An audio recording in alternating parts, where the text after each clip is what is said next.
This is Terrence with Get 5 Bass, and we're here at Bass Mafia Tackle with Robby Chavers, part of the Bass Mafia team. And Robby's going to run us through the Alabama rig and the Spinderella and just kind of what's all going on with the craze here. Robby, I know you got a lot to say. You've been catching a lot of fish on it. Tell us a little story. Well, it's pretty simple. I mean, you just got the Alabama rig, 5 baits, rig weedless, 5 of them exposed jig heads. A nightmare around brush, pretty obvious. It's actually crazy how many fish a guy can catch on it. Here at Bass Mafia, we've got just about any kind of rigs you want to buy. You got the Davis school bus, the freshwater umbrella, the Spinderella everybody has heard about. I mean, line choice, rod choice, go big or go home. I mean, it takes a lot of rod to handle it. The Sunline FX2, cannot go wrong with it. Or any of the Sunline products, 20 pound and up. Big bite cane thumpers, the big hammer swim baits. Now, Robby, when you're fishing, the Alabama rig or the Spinderella, whichever one it is, what exactly are you doing to have the best success? That's hard to say. I mean, we're basically fishing the same water that we have fished for 20 years. It's just giving a new look at these fish down here. It's no secret, strip pits in the wintertime. It's something they haven't seen. Same points, same ridges, same brush piles that we've always fished. I mean, it's actually targeting suspended fish that, before the only way you could catch them would be, a jig and spoon, something vertical on them. Now we can actually target those fish and keep these baits in that strike zone a lot longer. Okay, so when you talked about kind of your rig and some of them weedless, I saw you got some there that you got on some, what, 1/8 ounce jig heads? Yes, 1/8 ounce jig heads. And now, does weight matter as far as like what you're putting on the jig head? I mean, no, I haven't found that it does, but I'm gonna say in lakes like Greer's Ferry, the deeper water lakes around here, you might want heavier weight, get it down. I'm actually throwing baits right now.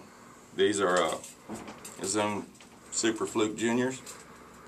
The smaller size is a lot slower. You can reel it a lot slower and still get the same amount of action. And I'm throwing them on 20 pound Sunline mono and the FX2 braid. Doesn't seem to matter either way. It's just personal choice on how clear the water is and what a guy feels he can get away with. But I have not found a difference at all between the braid and the mono. yeah, I know it's kind of been the big thing is, casting wise and all that. What would, you talk about some of the rods. What have we found the easiest thing to do as far as line, reels, and even the size of the bait? What's your suggestion for newcomers? Run little on the outside, little baits, the little dipper, the big hammer baits have small sizes outside, and then you just beef up your middle hook. 90% of the fish you catch, they're going to come on the center hook. Big rods, I'm throwing 7-11s, SX Garcia reels, winch reels. I mean, it's pretty cut and dry. It's probably the simplest bait there is out there to throw. I mean, it's like a crankbait. You just cast it and reel it in. Snap it every now and then. Any suggestions for guys as they're going out looking for like some of those suspended fish? Is there like a key to sink ratio or even when you have like some people might weight bottom heavier, lighter on top? How do you have like a countdown way to position your bait, or what are you doing? Well, that's all going to depend on basically the size of bait you're running and the amount of lead you've got on your hooks or on your jig heads. I mean, you're just going to have to basically watch it on your graph on a free spool and count it down, see how deep it's getting, at a certain number, and then you can use that countdown on your retrieve. So you're incorporating your graph along with that, just really kind of helping you to judge depth and stuff. Oh yeah, so we're definitely looking for bait fish. Okay. You know, you find the bait fish depth, and right now they're holding right there, you know, pretty much on the breaks. Well, cool.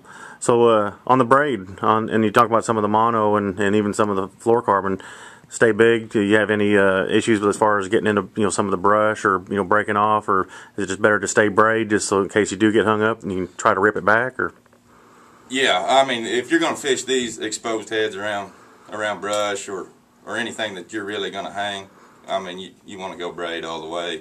I mean, the guy gets a lot of dollars tied up in that bait very quick. If you're fishing, where there's not a lot of brush and just fishing, clean breaks that fish are holding on, definitely throw mono. I mean, it's not going to hurt. 20, 25 pound would be great. Any arm strength exercises you need to work on prior to doing this? No, you'll figure it out pretty quick. I mean, you can definitely tell at weigh-in which guys have thrown it all day and the guys that haven't. Well, cool, man. Hey, thanks for giving us a run through here today. It's obviously the Alabama rig is the lure of choice. That's the hottest thing going, and Bass Mafia Tackle has a very broad selection of Alabama rigs, spinderellas, swim baits, the line. They got everything to get you set up. And anything you want to cut us out with to go, Robby? Now, come see us down here and we can get you hooked up from reels to rods to special order, anything you want to throw on it. All right, man. Hey, we appreciate it. We'll see you on the water.